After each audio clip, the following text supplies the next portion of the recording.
Let's get real. Real estate is confusing. Let us help, guide, teach, educate, and make real estate great.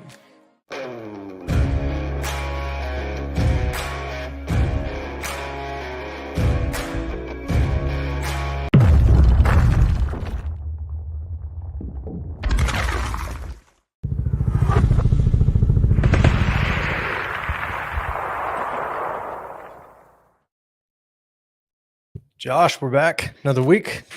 Yes, another week. A lot of things going on. We got crazy man. real estate market, banking collapsing. We got all kinds of weird things going on. Yep, absolutely. How's the week been for you? Good, except I just got my butt kicked by my kids in soccer right before this. So Well, that's good. At least you're out playing with them. I don't know if that's good. They're going to rub it in probably for the next 24 hours. So Definitely. Well, we switched to Wednesdays. So why don't you let people know why?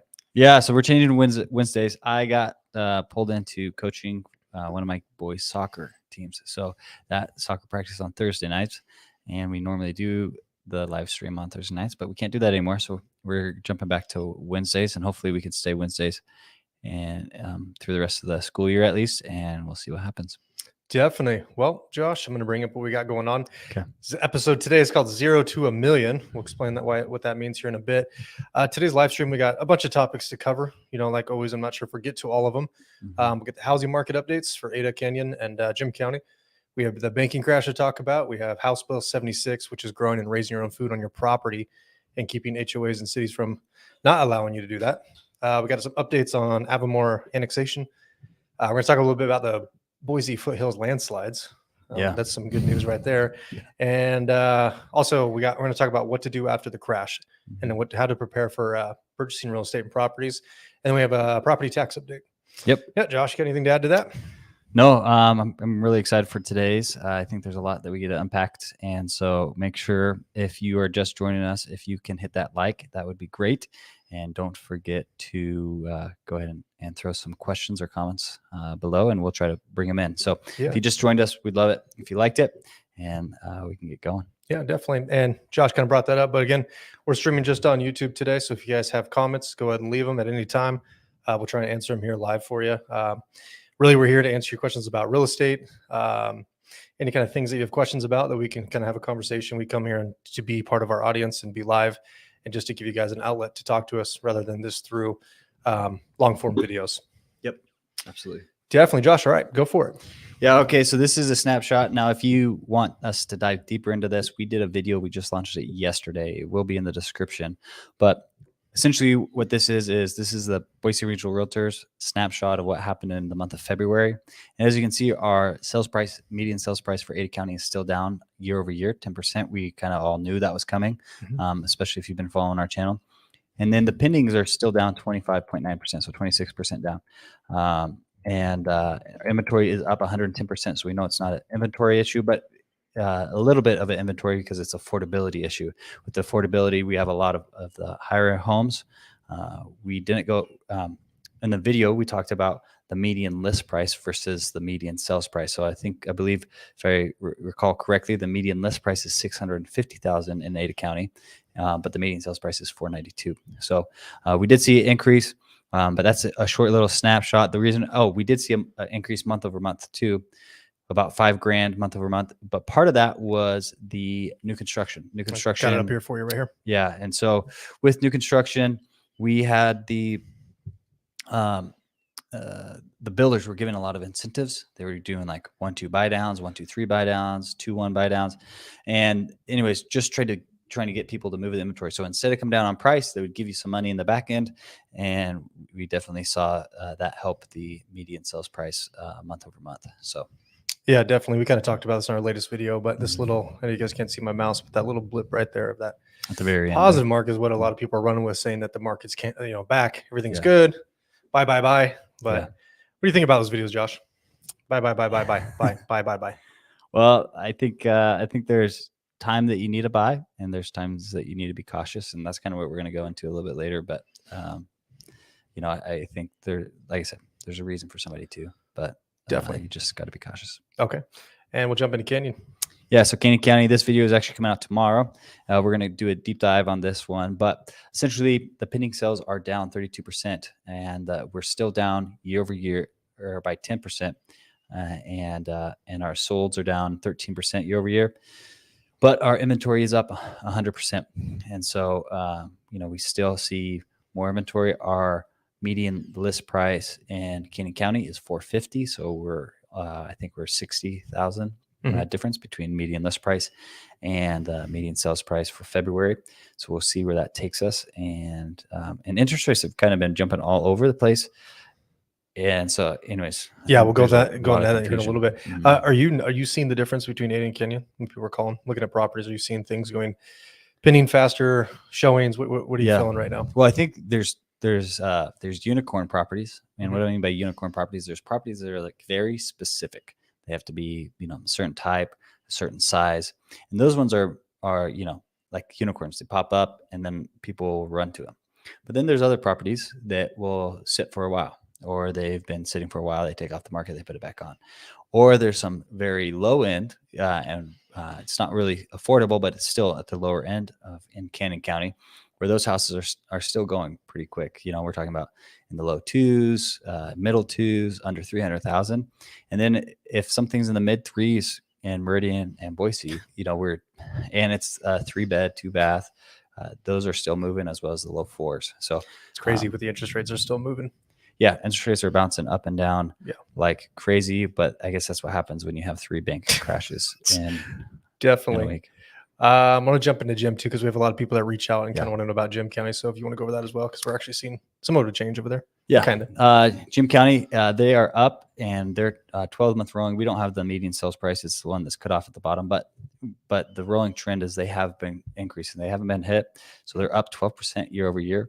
And the days on market is up a little bit, but they also have a very low supply. We're talking about 74 homes on the market, and it's a really nice area.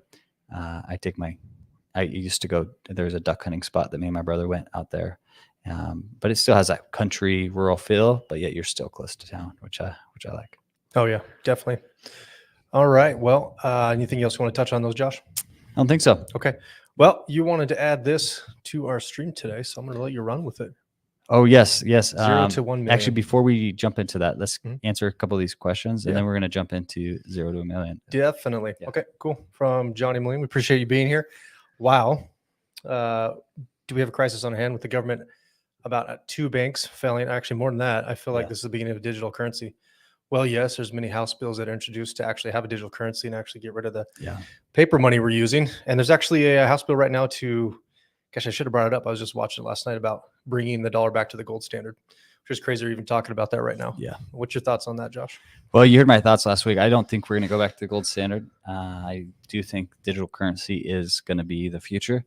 And I think the government is having a hard time getting their hands on it. And that's why they're pushing for all these. Are you for digital currency? I mean, we technically are already a digital currency. I mean, just try to go to the bank and say, oh, hey, can I pull out 50,000? No, you're going to have to come back. You're going to have to put in an order. So, yeah, they control everything. Yeah, definitely. Or at least try to. Well, from words from wisdom, surmise that by the spring sale season, midway, we'll know if the truth is indeed going to be a correction or not. So what are you seeing, Josh? You seeing numbers? You dive deep all the time into numbers through our videos. Yeah. What do you think about springtime? Because we're approaching quick. Yeah. So we did a video when we went over the Fed disaster and where they are wanting to see a 19.5% correction. And they believe that that's what the United States' housing bubble what we're in. And so they know that rising rates is going to hurt that. And, but we have a lot of people that have what I would call as FOMO. They're like, oh my gosh, these houses that I was watching last fall in the winter, they're now pending, and they have this FOMO and they're trying to jump in. And the thing that we have to remember is there's something bigger going on than just the housing market right now. I mean, 3 banks just came out and said that 3 banks came out and collapsed, and the Fed had to take control of 2 of them. And then, now we're having Swiss over in Europe. They're coming out and having Swiss credit. Yeah. And they're trying to get people to help them out because their numbers are lower. So there's something bigger going on than just the housing market. And I think that's what we have to remember is this isn't just the housing market. And if the whole economy comes down, well, then that's going to hurt everything. We have a lot of scary indicators. Yeah. I know they keep pushing that jobs have increased, but actually they have not. I didn't throw that in the slide, but it's actually jobs are actually losing a lot of jobs right now. Unemployment's increasing. But my feel on this is, like you said, there's something bigger brewing. Mhm. And I feel like every time we get close to that point where it's bursting, it gets bailed out. Something gets bailed out. The system gets Yeah. bailed out. So we have a lot to track. Yeah, I mean, a lot's going to say next week when Jerome Powell comes out and announces if they're going to do a rate hike, if they're going to lower rates, or they're going to stay. So, and for all of you guys that have just joined us, if you haven't hit that like button, that really helps out the algorithm. I know some of you guys have said in the past, hey, we didn't get notified of this live stream. So if you like it, it will help them see it. Perfect. You also followed up with this words of wisdom. If the Fed actually does something stupid like lower rates, even just a little, do you foresee a deluge of buyers flooding the market? I honestly think the Fed won't lower rates. Yeah, I think that's a good question. I don't think the Fed is going to lower rates, but I also didn't think the Fed was going to bail out the bank. I mean, they came out on a Friday. Well, they said they didn't, but we know they did. It's a bailout. Not to cost the taxpayer, but yeah. So they said one thing, and then 2 days later they said, okay, we're going to bail them out. And to fill people in that, so FDIC covers up to 250,000 in deposits, and what was it, 53 billion or something? I forget the number, or 53. 25 billion is what they allowed. I'd have to check that number again. Yeah, but it was billions upon billions that were uninsured over that amount that just vanished. And you're talking about in the bank? Yeah, in the SVB. Bank. So SVB, I think it was 200. Was 200 billion. Yeah, 200 billion, and it just now the deposits are going to be covered. Yeah. So we got some crazy times. And it's like, I don't know that many people. I don't know anybody who has their bank at SVB. So what's the big? I mean, anyways, that would have money over 250,000. Well, it's a main bank in Silicon Valley, in California. Yeah, a lot of startups' money's there as well. Awesome. One more question here. We'll get going. If you don't get the like button, the interest rate will go up to 10%. Oh, sorry. That's right. If you don't hit the yeah, I like that. If you don't hit the if you don't hit the like button, interest rate will go up actually to 20%. Yeah. We're gonna call that 20% if you don't like it. If not, yeah, that's so that's good. That's a good. Sorry, there's one right above it that we just skipped over. Oh, which one is that? Maria. Oh, there we go. Sorry about that. Marie, I would love your opinion on going FHA versus USDA home loans. Also, I spoke with a housing advisor with Idaho Housing and Finance, and she said FHA now allows 40-year loan modifications. Yes. Yeah. So FHA, the big thing that you got to remember about FHA is you have mortgage insurance. So you're going to have mortgage insurance for the life of the loan. You can't get that off unless you refinance the property. Where if you go conventional, right, that's going to drop off at 80/20. If you do RD, you're kind of limited to different areas if you're doing like a RD loan. And so just something to be mindful of. FHA, you can have a higher loan amount. Idaho Housing, though, now that's a completely different animal. Idaho Housing, and again, we're not loan advisors, but you can at least take these to your loan advisors to talk it out. Idaho Housing has their own programs, right? So where you can get 99.5% financing. And we're going to go in that a little bit about how we use that as a tool. And I don't, everybody has their own opinion on whether they should be using that as a tool right now. But we use that, my wife and I use that as a tool when we bought our first house, but that was 10, 11 years ago. And so we're in a completely different market than we were back then. And, but as far as the 40 loan modifications, I haven't heard anything about that. So I will definitely have to check into that. Yeah. Well, we appreciate the question. What are your thoughts, John?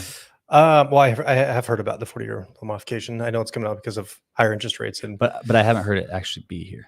No, I haven't actually had any clients or anybody actually. I've heard people say like, "Oh, hey, like this is being talked about," but I haven't actually heard somebody being able to. Well, I guess it's a topic for next episode. Lock down. Yeah. So we'll figure that out. Yeah. But if they do go up to 4 years, I mean, I don't know how I feel about that. I mean, it depends on your situation and what you're trying to do with that property, but that's a long time. Yeah. I mean, adding 10 years on top of a 30-year loan there, but we'll get answers for you. Yeah.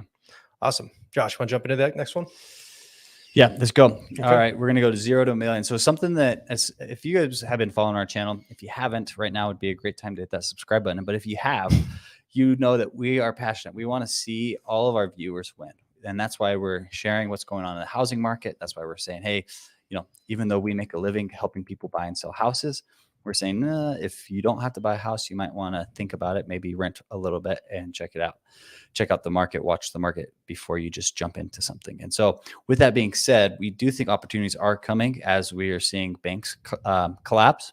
Even though the Fed is bailing out, we'll just kind of have to watch and see. But we do believe opportunities are coming. And so we are going to do a brief, 100-mile overview of projects that I've done, that Jonathan's done, that me and Jonathan have done.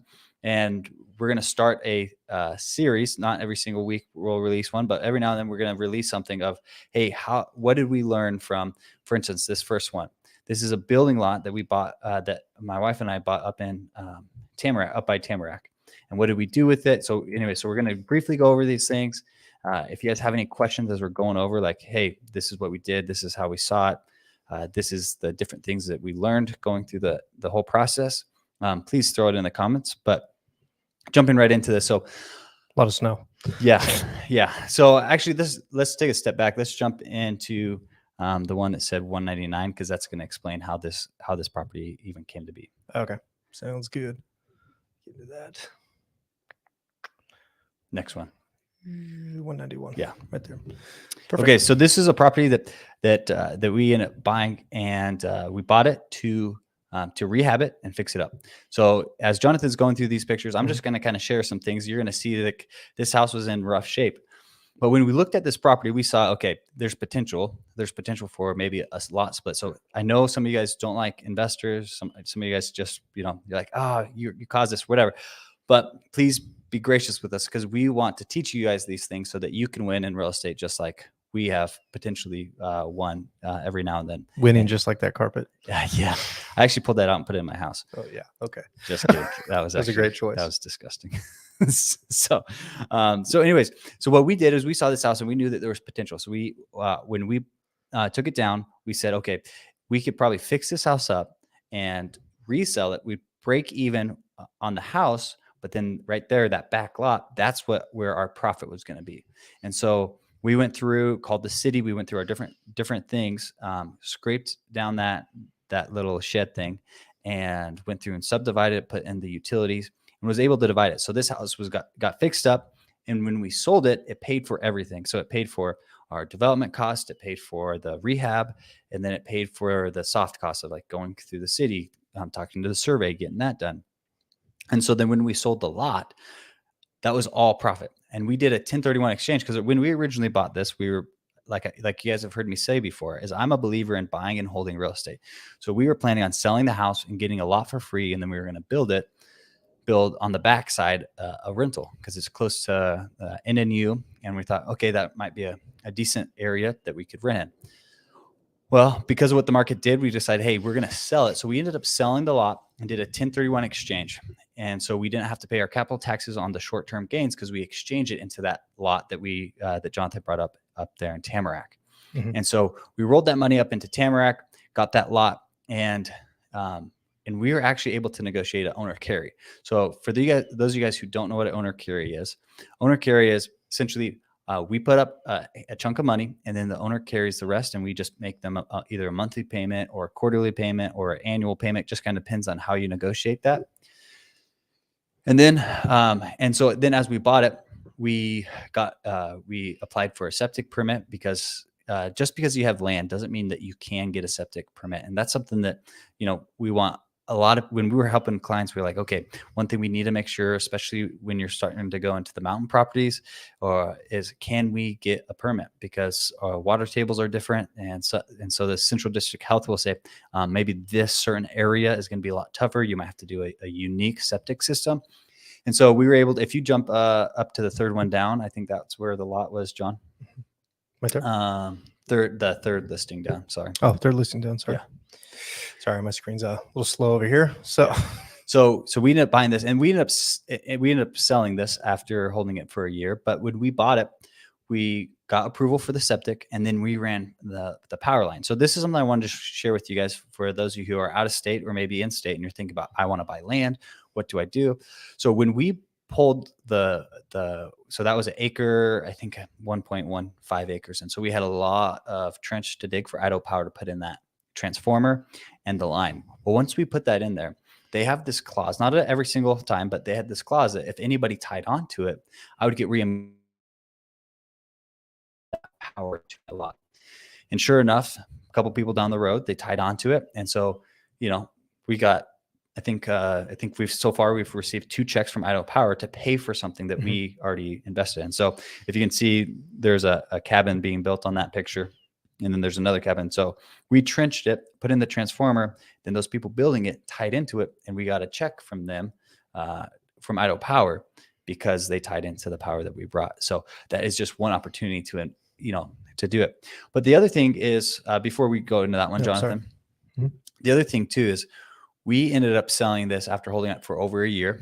Again, I'm not an accountant, but why we sold it after we held onto it for over a year is, one, we saw what the market was doing. We saw that, okay, something weird is happening in the market, right? And we don't want to hold on to dirt, because dirt, you can't really rent out dirt unless it's a storage unit and it's like a parking store. So we said, okay, it's time. We unloaded this lot. Took our profits, and unfortunately, we got to pay our taxes on it this year. So bringing up land too. I know we had like 3 or 4 comments, people asking what's happening with land sales. Yeah. Specifically here in Idaho. What do you think about land right now? What's going on with land sales? Well, I think land. There's a lot of different things when you talk about land. If you're talking about development, if you're talking about just building a house, I think it's people trying to homestead, get away, build. Yeah. That way they can buy. They think it looks cheaper, but in the end, a lot of people have to equate the cost of like running utilities, septic. Yeah, we had a guest that was going to come on tonight. A good friend of ours that he's actually doing that. He bought, I think, 2.5 acres. Him and his construction firm are building their house on it. Don't worry, I'll give him crap all week for not showing up. So. Yeah, it'll be good. It'll be good. Yeah. So I think it's a mix, right? So we have some lots that are overpriced in town. Right. Yeah. But then there's some people that will buy lots and they don't even care because it's at the right location. So there's some people that aren't even caring when they're buying lots, but then there are some people that are, like if an investor is buying something, they're going to be, okay, we got to crunch the numbers. We got to see if it even makes sense. Right. And we do have a property I think we're going to go into sometime down later. Yeah. But you can jump to the next, go to the, scroll down. The 145. 145. Perfect. Is that it? Okay. So here's another project that we tackled. So this house, it was 2 mobile homes. It was 2 mobile homes in town, right off Maple Grove, and we bought it. We didn't even walk through the property, and we bought it. Now, some of you guys might think that's crazy, but the reason why we didn't is because we were looking at an investment standpoint, and we were going to make 10% of what we bought it for. So every month we were pulling in 10% on income. But that's not why we were holding it. We were holding it for the dirt underneath it. And so we went through the city, as we have tenants in there, and they're paying for these soft costs, right? You have engineers, you have architect fees, you have all these other things. And so these tenants were paying for the cost of that. And then we took it through the city to get approved for a fourplex. And so once we got it approved, we were going to build it because, again, I'm a believer in holding real estate for the long term. But then once we got the numbers for building and we crunched the numbers for how much it was costing to put a loan on it, and then how much we could charge a reasonable rent, we were going to be upside down. We were going to have to put money into it every single month. And so we decided, hey, let's just try to sell this the way it is and see if somebody else wants to pick it up. Maybe a builder can buy it and make some money off it. And so we ended up selling that. Well, you kind of transitioned too, because you saw what was coming with the market. Yeah, this was one of the other properties that we sold right next to that Tamarack lot that we had. Right. So 100%. And then you turned it. Yeah, we sold it. So that was the fourplex that we were going to put on it. Yeah. We had to jump through the hoops. These are the plans. All that fun stuff. And anyways, so we sold it. It's no longer ours. I think it is on the market for sale right now. Still. So yes, the people who bought it from us, ended up getting 5 units on it. Tell them you saw the market insights and you reacted correctly, Josh. Yeah, it was. Imagine that. Yeah. So that's why. But the thing is, we want our audience to win, right? Like right. We want them to win, and that's why we're sharing these, and that's why we're going to actually do a deep dive and okay, how do I analyze a property? Yeah, and all that kind of stuff. So before you do that, go to the.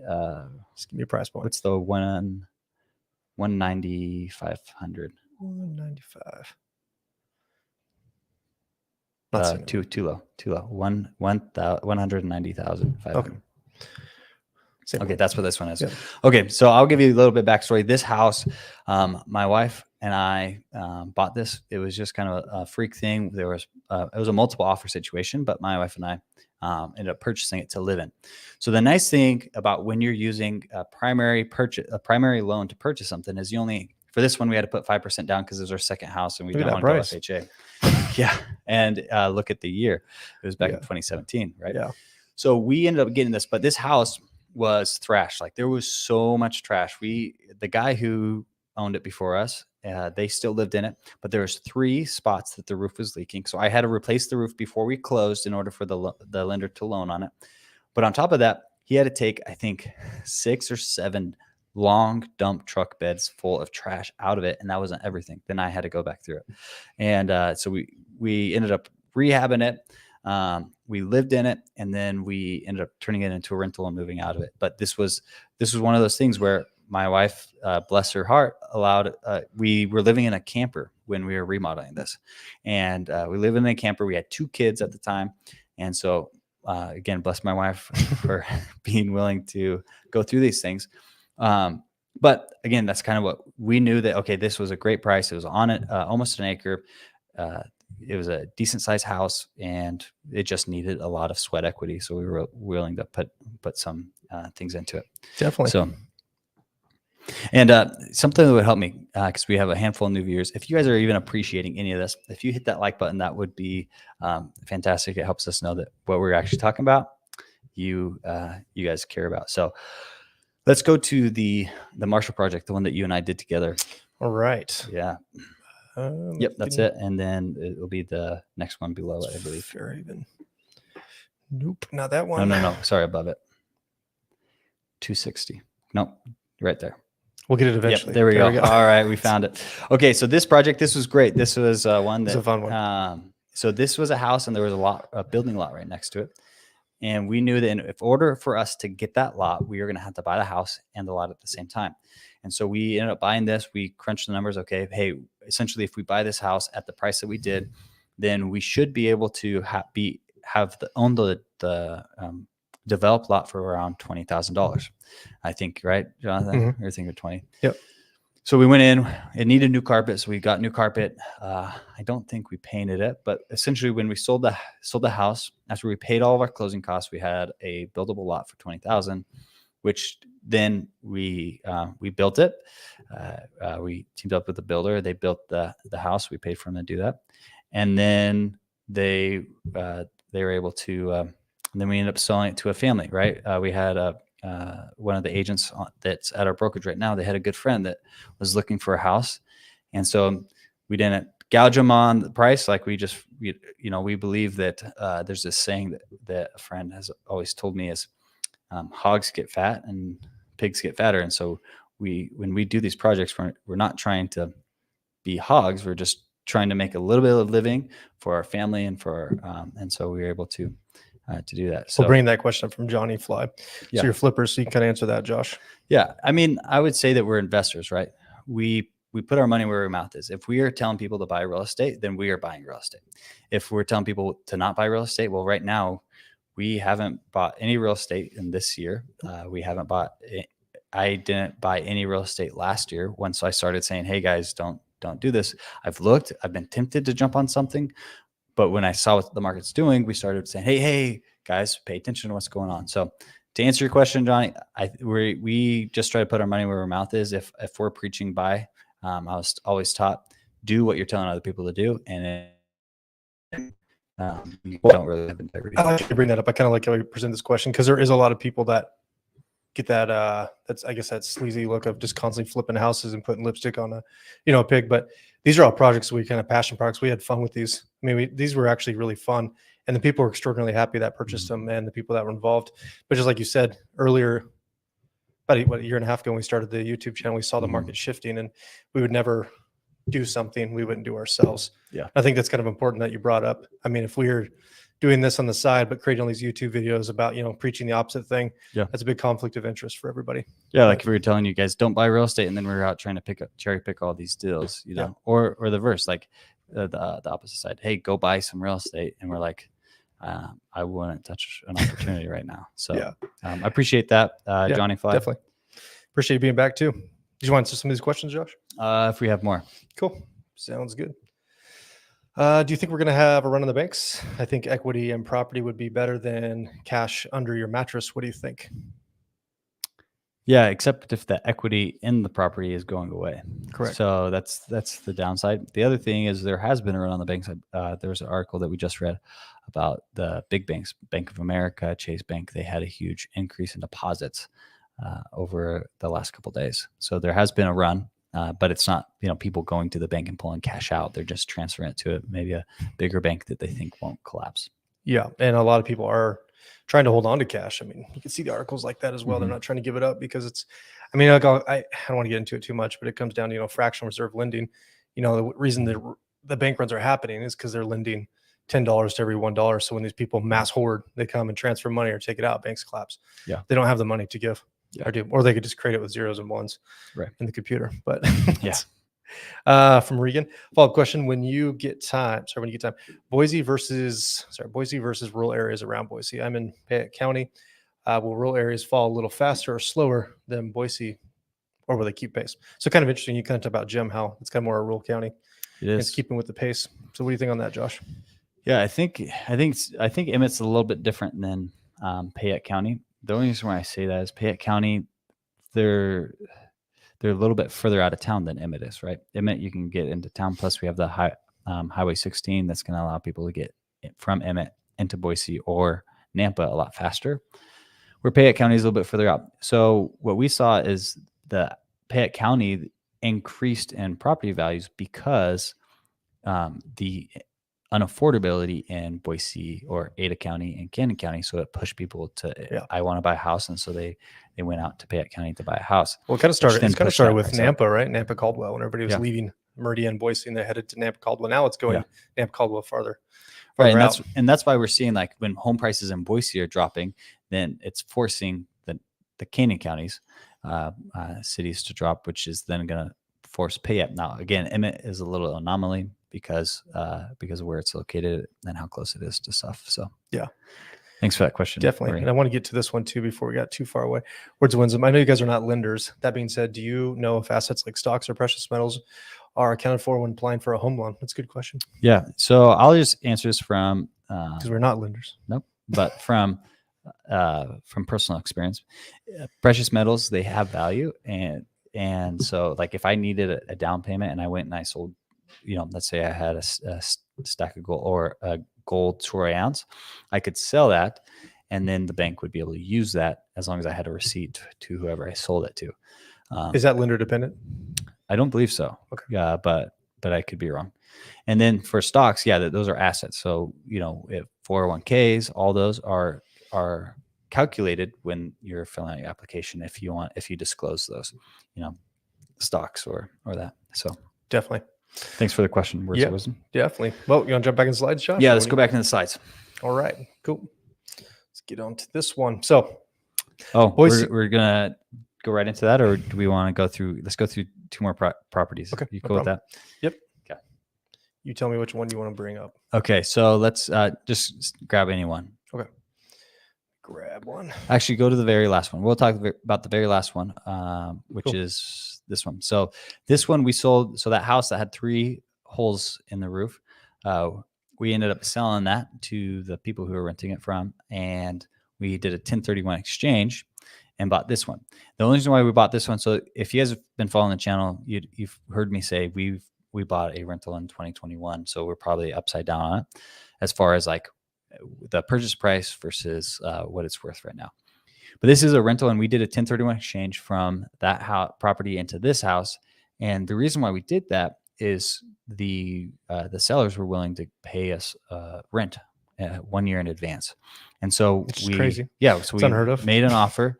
And I don't necessarily look at cap rates. Everybody that, they're like, oh, what's the cap rate on it? Because the cap rate, if a cap rate is 4%, well, right now you're upside down because if your loan is 7%, 6%. So we don't necessarily look at cap rates. We look at what's the return after I pay everything. And so when these people were willing to pay, it was a lower risk because we had a full year paid up front. And anybody who would rent and say, hey, I'll pay a year in advance. I'm like, okay, I'll discount your rent if you're going to pay it in advance, right? And so that's what we did. But we did a 1031 here because, anyways, it just kind of worked out. So these are the types of things that we want to start providing to you guys, because we want to see you guys win in real estate. I just want to get on a soapbox real quick. Go for it. So what you got for us? I come from a background where I had to mow lawn. I mean, my parents gave me money to do stuff, but if we wanted something, I had to go out and earn it. So by the time I was 6 and 7, we were washing the neighbors' cars. I was pushing a lawnmower around, seeing if I could mow people's lawns, pulling weeds. And what I love about the avenue of real estate is my wife and I, we bought our first house. I think it was like $500 down. We had to put a lot of sweat equity, right? We demoed it, then we rebuilt it back up. We sold that, then we rolled that into the house with the 3 leaks in the roof. But it provides opportunity for anybody, right? It's an equal opportunity. And that's what I love. And I want to see you guys win. And so that's why we just want to briefly go over this, you do a 100-mile bird eye view, because I want to see, Jonathan wants to see you guys win in real estate, especially when opportunities are coming based off of what we're seeing in the economy. No, I like that. Can I add 2 cents to that? 100%. So when Johnny presented the question, are you flippers? We love real estate. That's why we live and breathe it every single day, right? It's unfortunate the kind of market we're in, but there's always a win somewhere, right? So we're always looking for opportunities to help people win and help people get to the place they want to be. And, like for my own thing, like you said, when I was a kid, my dad had multiple companies. He had limousine companies. He instilled the sense of entrepreneurship into me, right? And, I actually was on attendance probation through middle school and high school because I enjoyed working more than I did go to school. So maybe that's why I'm here right now, but it's on YouTube. But anyways, but it's awesome. And then I go to the military, do that. They instill different disciplines in that. Then we meet up and we're doing stuff like this. It's just our mind frame. Yeah. And I think if we didn't have those situations in life as a kid to now, we wouldn't be doing what we're doing now. Yeah. And we're just trying to help people win. Yep. Absolutely. 100%. All right. Cool. All right. We're going to get back to these slideshows. Cool. We won't go over any more of those properties, but if you do have questions. Yeah. We'll go over this and then get those questions. Yep. Supreme Court rules, builder can't recover damages on sliding Boise Foothills due to home time limit. All right. So people who don't know, you can fill them in on this, Josh. What the heck is going on with these homes on the foothills? Oh, man. And it's not all homes on the foothills, just to be clear. It's just this section. They built it on a plate that moves. So if you've ever driven up to Table Rock or done a Table Rock hike, you probably drove past these. And I think, Jonathan, you and I, we actually drove through here a couple years back when this first started, when this lawsuit first started happening. We're like, hey, let's go check it out. And if you look very closely at the slide, you'll see above the house on the left, you'll see where the road kind of runs into the house, and you'll see a drop right there. And so the house is literally, boom, drop down. Oh, it's like a 3 or 4 foot drop. That's what I'm saying. Yeah, that's what I'm saying. You drive over that, you're stuck. Oh, you're not driving over it unless you got a jacked up Idaho truck. So, I don't even know. I mean, that's pretty bad. I mean, it was like, it's crazy. And so most of these houses are either demolished or they're going to get demolished. So there's just been this lawsuit going on. Well, I'll kind of read a little bit about that, give you guys context who don't know. So at the time in 2016, Meridian-based Bruno built, they were finishing up construction of these homes and the vacant lots. Landslide damages caused massive damage to the utilities and the area around. And the builder filed a lawsuit against the engineers, right? So it's been constant litigation. And then in 2016, the landslide started tearing apart these 6 homes in the Boise Foothills, leading to multiple lawsuits. Blah, blah, blah. This week, the Idaho Supreme Court made a decision in favor of the engineer that worked on the custom home in the area. So they ruled against the builder in favor of the engineer. And I mean, what started this whole lawsuit is the builder finished the job and he went to go sell it to the owners. Well, I actually got that. And they didn't want to. They didn't want to close on it. So, which kind of going a little, I'm not going to read all this, but basically, would you want to close on a house that's sliding down? Basically, the people who were purchasing, they quit claim deed to the builder. Yeah. So the builder was ultimately responsible. And if the build was completed, then the buyers would fulfill the contract and they would be their property. Unfortunately, that never happened. Yeah. So what happened is now the builder got stuck with all this. And I don't know, how do you feel about that situation? I mean, if you were in the builder's position, well, I think I know there's a lot we don't know, and there's a lot we're speculating on, but I mean, my God, that's an expensive project. I mean, just look at that. Well, hopefully the insurance paid it out. I mean, that's kind of what it comes down to is hopefully the insurance paid the builder so he's not stuck with that bill. Yeah. Or he anyways, that's my hope, because it is. I mean, we laugh about it because there's houses sliding down a hill in Boise, Idaho, but in real life, hopefully, It's sad. I mean, it's sad for everybody involved, and those were nice homes. yeah. I mean, there's people that had to move out, and then they had to relocate to a different area.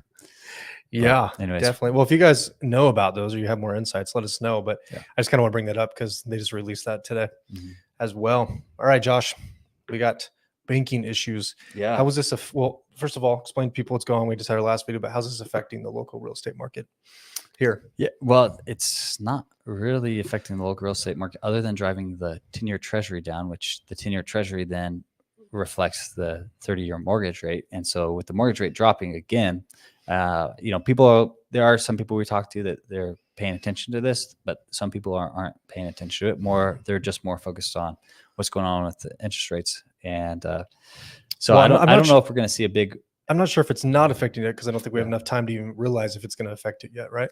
Yeah, I mean, there was a guy that came on TV and said, "Don't worry, the United States, we're going to take care of this." You mean the guy that said we're in the best financial position we've ever been in? Yes. The economy's never been better and nothing to worry about. Yeah. Anyway, we all knew who that is. But I mean, it's a serious problem, though. I mean, it could adversely affect our real estate market because this is right after 3 banks already collapsed. Right. Yeah. Well, I mean, there's multiple banks collapsing. So, and what's crazy is, but they're still being bailed out when they're saying they're not going to be bailed out. But here's the problem, though. Here I go back and forth on this, and you can give your 2 cents on that. Okay. I don't think anybody as much as everybody wants these banks collapse and the market, crash. I think it's being held up because I think people realize that their lifestyle would disappear if this happened. I mean, there's so many people that are not prepared for something like this. There's people that have zero savings, extraordinarily debt. They can't live off their land. They don't have their own food. They don't have their backup. I mean, if this was really to have a massive financial collapse, I mean, we're going to have a way bigger problem than the real estate market. Yeah. Like you said earlier, this is way bigger than what we think. Yeah. And people live in a modern, convenient society. Everything's easy. But as soon as those conveniences go away, we have way bigger problems than real estate or homes sliding down a hill. So, I mean, do you agree? I mean, it's sliding down a hill. I don't think interest rates are going to matter when people lose absolutely everything. Yeah. And sorry, that's my soapbox. It's okay. We have had a comment from somebody who said, why are people cheering on it and rooting for a crash? And I think kind of what it comes down to is the inflation is just hurting, it's hurting the middle class. It's hurting the middle class and the lower class, and because it doesn't really affect the upper class. And so people are rooting for that because they want things to be more affordable. But I do agree, lifestyle. I mean, my wife and I's lifestyles changed. Thankfully we sold a couple of those investments that we just went over a couple minutes ago. Thankfully we sold those because but I think that's part of the reason we're here is because we love real estate. We've seen that real estate can drive wealth to people who ordinarily wouldn't have wealth. Yeah. So if you plan and you can predict things and you can see things and follow the market, I mean, it's like anything else. I just think it's one of the biggest drivers to wealth. I mean, I could be wrong, but that's the market we're in. So that's what I see. So over these last 7 years, helping people, I mean, I've seen people who bought a house. Now we are in a different market then than we are now. But when people sell their house and they get a full year salary after just selling one house, it can change their life potentially. Yeah. Right. And I mean, you have a good friend. He's one of our subscribers. I mean, he's completely debt free because he took the right steps in real estate. But from my understanding, he didn't come from this, really rich background, right? He had to work for what he got, and that's why we're so passionate about real estate and wanting to see people win, wanting to see people make the right moves at the right time, because we want to see you guys, because at the same time when we saw people get these checks that completely had the trajectory to change their life, we saw other people that they had to hold on to this house until the market swung back around, and they're like, man, we have been stuck. We've been waiting for this moment. And as soon as they broke even, they're like, boom, put it on the market so we can get out of this. And so we just don't want people to be in those situations. But at the same time, people, Oh yeah, 100%. Another question from Marie. Credit Suisse, I always say that wrong, is going to be built out. It seems as well. I mean, I think the European Union version of the Fed said that they would back them if they're an issue. Well, it's the same thing. Yeah. I mean, they're all being built out. Are we ever going to be built out, Josh? I know it's in Europe, but I mean, we are going to be built out if we have a massive collapse in our lives? Probably not. Who's there for us I mean, besides each other? we got each other. That's our all family. we got. Yeah, we got Yeah. YouTube and everybody that watches our live We got streams the as good well. God Almighty. So Yeah, that's it. I'll get to some of these questions real quick before Yeah. we continue moving on. From Johnny. Oh, we already Yes, we did. did over that. I think the only one we have is From Jeremy. yeah. Rates were low for too long. What do you think about that? Yeah. Yes and no. Yeah, I mean, it's created what we have right now, and a lot of people are living in like, okay, the low rate mindset, and I think people are planning on rates to go back low, and that's why we're seeing people still buying houses that maybe they wouldn't if we were in the middle of Well, it's if everybody was talking about the recession. It's what we've been talking about for weeks. It's with the uncertainty of the market, everything going up and down. It's this constant wave pattern of what's going on. Rates are down, people are buying. Rates are up, people are panicking. Rates are down. I mean, it's this constant emotion roller coaster. So it'll be interesting to see what happens. Yeah. The reason I asked that question about is inflation value of money going down, I just think it should be turned to assets because cash is becoming worthless. Well, I mean, 100% agree. I think real estate, other assets, hard assets, are always worth more money than the paper that they just print trillions of dollars every single day. I mean, I don't know. I don't know who can't see that our money supply is being so diluted and your savings are eroding. And I think it goes back to like, that's, I think, why people are cheering for a crash is so that, things are more affordable. So yeah, but it's a double-edged sword. It is on that as well. So, thanks for the question. Yeah. From living in Idaho. Hey guys. Hey, nice to have you here. We Hey, appreciate good to being see here. my question is when you're going to be a guest on here. Yeah. So Come on. It's So. great. We have another question here too as well from Metal Tracker. Welcome back. Thanks for coming back to our stream on a Wednesday when we didn't tell anybody. Yeah. Taxpayers will pay for any bank bailout, which is a likely cause of higher inflation. Yes. Hoping for the best. Yeah. Which I think we've been talking about. I think we all Same agree that thing. it's going to be bailed out on there as well. Yeah. And unfortunately, it's going to be on our backs, And so, I mean, we according to our government, it's not, but we did a video. We released a video on Monday just talking about the bank bailout and all that kind of stuff. So if you haven't seen it, you'll be able to see our opinion. I feel like some of our videos are being suppressed to the stuff we're talking about, but I know. another thing for another day. All right, mortgage rates. I'm kind of going to go back and forth on this slide right here. Hopefully you guys can see it. Mortgage rates tumble in the wake of bank failures. I'm going to read all this, but basically it's saying the U.S. 30-year fixed mortgage dropped to 6.57, which is good news for some. And I think it was way higher than that. And this article's kind of off, but it was up above 7. You're kind of talking about treasuries and what's going on here locally. ICC is just a local bank, so we just kind of pulled up their numbers here. Mm-hmm. You're seeing VA 30-year at 6.5, FHA 6.5, and you're seeing a 30-year fixed rate purchase at 6.3. Thoughts on that, Josh? Yeah. Well, that goes back to kind of what we said, right? With the struggle of the banks, some people the thing is we still have our CPI report came in, we're still sitting around 6. The report that came out today, which was the PP report, that was still higher than what it's supposed to. Mm-hmm. And so some people are banking that the Fed isn't going to raise rates and they're going to hold tight next week. Some people think they're going to raise them 0.25%. But just last week, a week ago today, people were banking on a 50 basis points, which then shot rates over 7%. So this is it's emotional roller coaster for some of the But clients. this is what they do to people. It's so emotional, and people rush in, they buy stuff they don't want to buy because they're like, oh, the rates, we got to do it now. And then all of a sudden they're stuck with something, rates go up because it's just a constant game. I think there's so much uncertainty right now in just the world that I don't, it's very hard to track. Yeah. Yes. Yes, for sure. You think it's easy? Yes. It's not.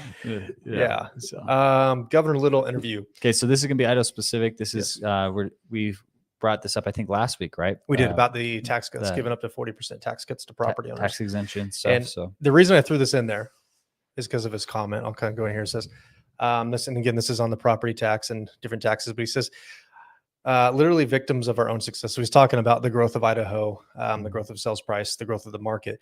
But the thing I found most interesting in this is what kind of we were talking about last time. He says, for the most part, there are only 2 things you can do on property taxes. You can lower the spending, which is up to your city, county, school districts, or whatever. He says, whatever, or you can shift it to somebody else. Look at that keyword right there. Shift it to somebody else. Yeah. I mean, what's going on there, Josh? Yeah. So they're going to lower taxes or just shift it to somebody else. I think it's, people are excited because if they drop property taxes, again, I feel like a broken record. some of our clients right now that are looking at houses, they're paying $1,000. It would be $1,000 a month for property taxes. So I think that helps with affordability, but at the same time, they want to increase sales tax. And so if we don't pay it here, then we're going to pay it here. But at the end of the day, property taxes. So we have people who live here in Idaho that maybe they have a vacation home that they would be paying property tax, right? They don't get the homeowner exemption, but we're still going to be taxed because those people who maybe have a vacation home, they're not spending all their money like we are. Like we're going to the groceries, we're going to the movies, we're buying things, Right. And so we're getting hit with the sales tax, even though we're not necessarily getting hit on property tax. So Yeah, I'm all about lower taxes, but there's just not enough information who's paying what taxes are being shifted. Yeah. And I just had to bring that up because it's just, whether you're left or right, whoever you vote for, but that's such a politician move right there. Yeah. Shift it to somebody else. So, I mean, I don't know who you guys voted for, but it's just so typical and so annoying to me. This is Mr. Little. So Yeah, Mr. Go ahead. definitely. Got a couple more questions here. See from Johnny, I think assets will hold the test of time. People need to buy property now. Josh. Possibly. Why? Yeah. So Why do you say that? because in the long term, right? I mean, even when people who bought in 2007, they held on to it long enough, property values came back up, but they had to hold on to it for 10 years, 10, 11 years before that property value came up.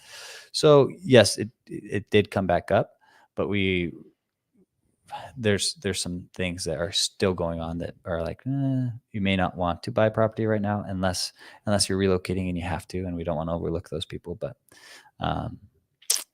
yeah. So Well, thanks for the question again, Johnny. From Regan in the CPI report. She's just on fire tonight. I love the questions. Yes. Thank you. It's good. It's like we're having a conversation. Yeah. In the CPI report, I think food was 9.5%, which is wild. No matter who you are, people have to eat. Mhm. I hope the feds keep it and raise it at least 25 basis points. Yes. Yep. I hope we get at least a 25 basis point. But I don't they don't include housing or food in the inflation reports either, if you notice that. Mm-hmm. So it skews the numbers quite a bit. We have a problem with that. Yeah. Do you think they're going to raise it 25? Do you think they're going to raise it 50 or 0, Josh? I'm not putting money on this, but I am putting this on the internet where people can come back and say, "Oh, you were wrong." Yeah. So I'll Gotta say call 20, you out. I'll say 25. Perfect. So. All right. Avanmore. Yes. What's going on with Avanmore, Josh? So Avanmore last night, they had their meeting before. So P&Z recommended them not to be annexed. And then they went to the city council where the city council heard arguments from people. And that lasted, according to this article, it lasted past midnight before they shut it down. So what's the main concerns with the residents there? Like, why is everybody freaking out? Residents are worried Or about concerned, I shouldn't say water freaking. quality. They're worried about the property taxes because now they're gonna, their fire department's gonna have to service there. All the utilities are gonna have to go there. They're gonna have their schools are gonna have to be provide schools. But the thing is, it's right. It's like either Eagle takes them, Boise takes them, or Horseshoe Bend takes them. Mm-hmm. And why not Eagle take them? Because then they essentially can control the open space there, right? They can control, and right now the city of Eagle is doing this huge fiber optic project, and they're trying to bring fiber optic and have their own fiber optic system to take to all their residents. So they're doing all that. But anyways, so that's what people are worried about: water quality, higher taxes, a bigger burden on schools and public services like police, fire departments, that kind of stuff. Well, I think it's great. I mean, they're expecting, over 22,000 additional residents. I mean, that's just insane. Yeah, when it's finished, right? Correct. It's not ways out. But I mean, that's still a lot of people. Yeah. A lot to be considered there. And I can understand why some people are frustrated, but what I'd really like to find somebody who lives in the neighborhood and they could kind of give us their concerns on it, because it's such a hot button topic here locally. Well, on the flip side though, there was people who were for it. They're like, hey, I've been here since 71. I love horse trail riding, and this is going to give me more access to horse trail riding. Not that she doesn't have access now, but she lives in Eagle and she likes the city council people that are in there. And so she likes that they're going to have control over the open space there, and that, a lot of this open space that we took for granted, in her words, a lot of open space we took for granted is now going to be able to be controlled, and we can kind of go on from there. So Sometimes control's not good. it's true. Move on to the next one. you brought this up today, actually. True. No. Subscriber, Caleb Bennett. I don't know Yeah. if he's on here. If you are, thank you for this. I don't know if you guys can read the text, but you can kind of explain a little bit, Josh. Yeah, so this is proposed legislation which would encourage programs for essentially HOAs couldn't tell you can have chickens, you can have gardens, you can have those little hoop greenhouse things. So essentially, they're trying to give. I don't know. I'm just kidding. I'm not a gardener, but you know what I'm talking about. They're like a half bridge with like a. Anyways, so they are trying to allow this where HOAs can't prevent you from having this in your backyard, so that people can grow their own food. They can have their own chickens. I think the one thing that this could potentially be a problem is like, what if you're in like Century Farms or Sky Mesa or the homes? I mean, what if you're in some of these neighborhoods and your neighbor has a cow in their backyard? They're like, hey, well, I read through the statute. It's not. I'm not sure if I didn't read the correct one, but it's only 2 pages. I can dig into it more, but there was some stipulations on the size of the property and setbacks and things like that. Yeah. I mean, I'm all for it. I mean, I hate being told by the city and HOAs and CCNRs I can't do something on my property that I'm paying for. Right. That's why you don't live in a HOA. Huh? Right. Well, a lot of people do, unfortunately, and they don't know because they're not educated when they purchase a home. Yeah. And then a year later, they're like, wait, I can't have a chicken. I can't have a shop back here. And you know what drives me nuts is the people who purchase homes and they go to put a fence up, but they can only put like a 4-foot fence that's barred. And they can't actually put like a 6. They have no privacy, and it just drives me nuts. But anyways, I'm all for this. I mean, depending on the property size, obviously you can't just go into a CBH neighborhood and have people having a full-on pig farm in the backyard because that would cause some nightmares for a lot of people. Right. But I do like it. I mean, I like that they're trying to encourage allowing people to grow their own produce. I don't even know why there's a problem with people growing their own food. But have you ever had a rooster live next to you? Yeah, there's a lot in our neighborhood. Yeah, and when they go, how was that? Can you do it again? Yeah, no, you're not gonna do it. It's a one timer. I'm all for it. I think this is a win. So I'll follow this more. Let us know what you guys think on that. Yeah. Cool. Well, Josh, I'll get some questions here, then we'll jump into our other YouTube questions as well. Okay. Governor Little's not a conservative. What happened to the grocery tax disappearing? Sounds like you have some information on that grocery tax, Josh, because I haven't looked at that. I just know that I thought that's where they're going to take they're going to drop the property tax, but then they're going to roll it in too. I think they said like 4.5% of the grocery tax would then go to schools. Well, I think we're going to dig a little more into that because I'm interested as well. Yeah. From Johnny Fly again, how do you feel about Idaho Falls? Can I answer this one? You can, and then I'm going to give my opinion. Okay. Too. Well, personally, I think it's a beautiful area and I like it. But a lot of people I talk to that move to the area, especially I have some friends there and a lot of people that I know that come through the area. They come visit Meridian, Boise, Eagle. They go over there. They move there. But the winter times is shocking to them because it's very different from here locally in the valley. A lot of people they initially like it seems like, and then all of a sudden they can't handle the cold. I mean, I have a buddy there now. We were video calling it. He still has 4 feet of snow. That's right. If you're all about snow and super frigid cold temperatures and wind, you can't forget the wind. I mean, it is so windy. Yeah. I mean, obviously we don't live there, so we can't speak for people who absolutely love it. Man, but every time we go there, like high school, when we went down there to, compete against other schools or whatever, man, it's like, it's just windy. And when it's cold outside, that wind just cuts right through the jacket. Well, I have to agree. I mean, I visited in the summertime, went up to the mountains. I forget the mountain ranges that we went to, but we went biking up there and then absolutely gorgeous. Well, it's really close to Yellowstone. Yeah. So, I mean, if you guys like Yellowstone, it's not Yellowstone, but it's close to it. So it has the same kind of terrain almost. But wintertime, completely brutal. So I don't know. Hopefully maybe somebody on here can give us their thoughts on what they think about it. Yeah. As well. Cool. Another question from MacDonald Burger. I like that. Comments on Coeur d'Alene and Post Falls. Your thoughts on a possible dip in sales price. Yeah. Saying we should have added that, Josh. I know. I told them we should have added those stats in there, but those are kind of hard to dig through. Yeah. So, well, it's hard because some of it is extremely seasonal, especially when you're talking about vacation. We have read articles where they are predicting that Coeur d'Alene is going to drop, that even the big money that's moving in there isn't going to save the Coeur d'Alene home prices falling. But I don't have enough information on it right off the top of my head to be able to answer that correctly. So I appreciate the question, and maybe I can get back to you on that, McDonald. Yeah, I'll make sure to pin you in the comments when we have the information. I'll get it to you as well. More for Johnny here. Grocery taxes affect the ability for people to buy new homes. They promise too much. I mean, I agree. I don't even think we should be taxed on food, but that's just my thoughts on that. Yep. Same, Josh? Yeah. Perfect. Awesome. Well, let's get to some questions as well here. Okay, so we're going to dive into some of these questions on our previous video. So if you left a question or a comment, and sometimes we'll just dig through those, grab them, throw them on here, or if we haven't got to your question. So anyways, let's dive into this. Definitely from Twisted Timber. Comments all on our videos. We appreciate it, whoever you are. Cranking out the content, love, man. Great video. You hit this one perfectly. I'm tired of seeing agents videos saying bye.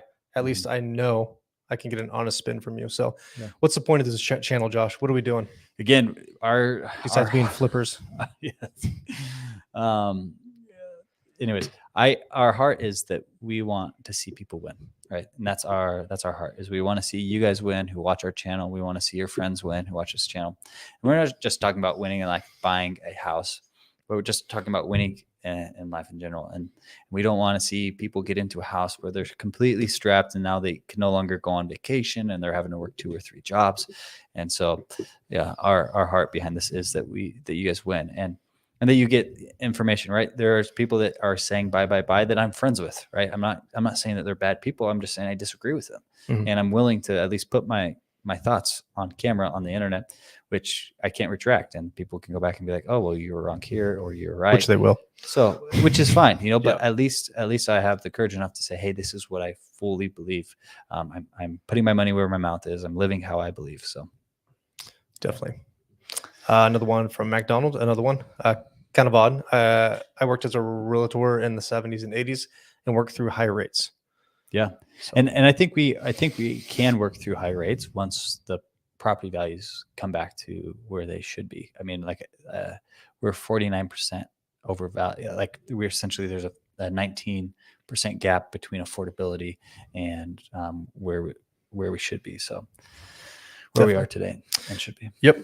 Going from Marie, how was Sun Valley doing? That reminded me of the article that they were thinking of a tent city for the workers there. So kind of bring you up to speed on that, Josh. That article is a little old, but basically home prices were so high that the locals could not purchase homes and everybody became homeless. And I can dig more into the article for next time, but basically they were saying, hey, I think we're going to do this. I'm not sure if they did. I mean, I can look into that because I don't follow Sun Valley every day, but man, it is beautiful there. Yeah. Is it beautiful in a tent though? Of course, I go camp. I go camping. Right, I don't know. Outside of I think we'll look into that. I feel that's a horrible situation going over there right now.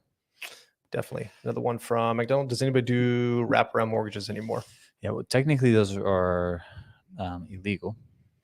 So to answer your question, there are people that are probably doing them, but they shouldn't, because a lot of mortgages have a due on clause. So as soon as the mortgage company knows that somebody else is paying that mortgage, then they're calling it due. And so for those of you guys don't understand what a wrap mortgage is, let me just briefly go. And you're not a lender. I'm not a lender. I'm not giving you legal advice. But it's funny, McDonald, that you bring this up, because I had a conversation with a gal. Just he says technically, so it's about the technicals. So anyways, so what that means is, let's say my house, I have a mortgage on it, but I want to sell it to you, and I have an interest rate at 2.875, and right now interest rates are at 7%, 6.5%, and you can take over the payment. So I'm going to sell it to you at a certain X amount of price. I'm going to quick claim it over to you, and then you're going to make the payment directly to the mortgage company, but it's still going to be in my name. So if the mortgage company hears about that, they can call the whole note due, and then you're forced to refinance it. But then there's a lot of things like, okay, who has the equitable title, who has legal title, and how's that going to affect your credit? So there's a lot of those things that go on. But I had a client buy a house a couple of years back that was, the people were doing a wrap mortgage on it. So to answer your question, yes, but technically it's illegal. Long way around it. There you go. Technically, or like he said, technically, Yeah, I like that. So. Awesome. Thanks for the question. We appreciate you being here, man. Okay. Another question that was left on one of our channels, kind of an interesting one. I kind of want to go over real quick. Yeah. I missed the 2008 to 2012 opportunities, but not this time. I'm preparing my financial statements, leveraging funds, and going all out while everyone goes out. Buy low, hold, and love debt. Debt is king to build long-term wealth. Use OPM and be happy. Yeah. OPM stands for other people's money. Yeah. not the substance. Yeah. Opium.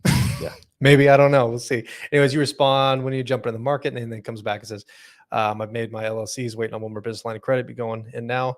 He does the burst strategy, which I'm not sure if anybody knows what that is. We can explain that. So I buy low, rehab to value market rent, refinance, and do it again. Yeah. Repeat. Yeah. So we just brought this again because it kind of went with the very beginning of our kind of like the beginning middle of what projects we've been a part of. And so we just, again, we like people who are seeing opportunities. We like first time home buyers. We love seeing those things. But and whether that's for long-term investing, whether that's for buying a home, renting it out, and that being your retirement in 30 years, 20 years, 15 years. But we just want to see people win. So 100%. Let's answer a question from Marie. Awesome. That kind of sounds like an owner carry. Maybe you guys could explain an owner carry for me. A lot of people have questions about owner carry. Yeah. So owner carry is if I own the property outright. So I have no mortgage on it. And then if I don't have a mortgage on it, but let's say you come and buy the house for me, then I'm going to carry the note.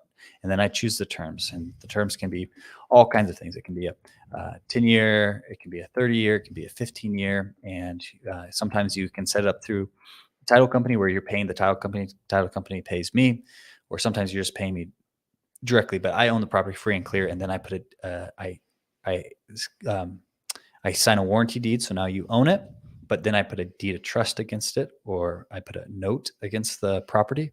So if you ever sell it, then I get that money back. And so essentially I am the bank, I'm the mortgage company, where a wrap is you're paying directly to the lender. And I kind of signed my equity away from it. I've kind of signed everything away, but I'm still technically on the loan, but you're not paying me, you're paying the lender.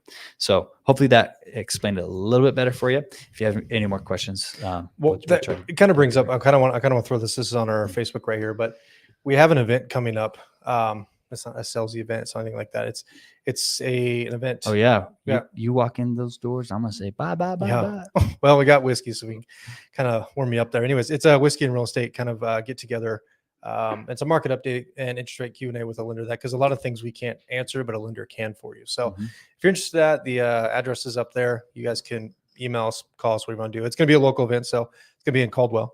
And if you're around and you want to visit us and come learn some good information and just talk to some of our agents and what the heck's going on with the market, you have that, and you have a lender as well. Going back into this, kind of our last question here.